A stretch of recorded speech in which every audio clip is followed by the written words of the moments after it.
Feds mistakenly order Estonian HashFlare fraudsters to self-deport ahead of sentencing.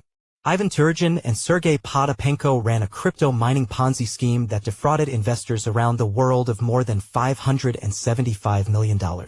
Just 4 months ahead of their criminal sentencing for operating a $577 million cryptocurrency mining Ponzi scheme, the two Estonian founders of HashFlare were seemingly mistakenly ordered to self-deport by the U.S. Department of Homeland Security, DHS.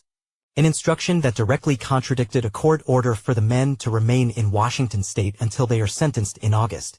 In a joint letter to the court last week, lawyers for Sergei Potapenko and Ivan Turogin told District Judge Robert Lasnik of the Western District of Washington that both men had received disturbing communications from DHS ordering them to leave the country immediately. It is time for you to leave the United States, an email to Potapenko and Turogin dated April 11th read.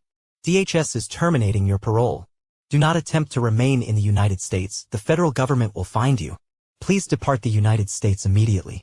The email, included with the letter filed last week, threatened both men with criminal prosecution, civil fines, and penalties and any other lawful options available to the federal government if they stayed in the country.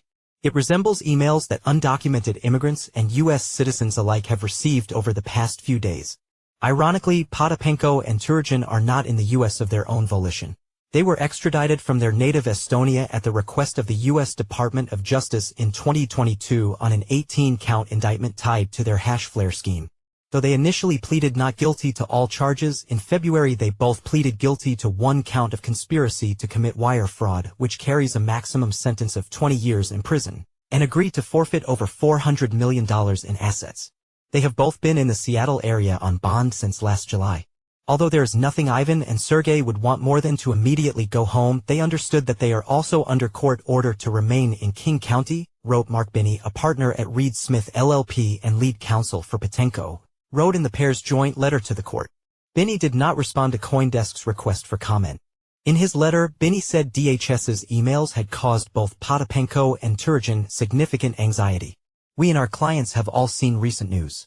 Immigration authorities make mistakes, and individuals who should not be in custody end up in custody, sometimes even deported to places where they should not be deported, Binney wrote.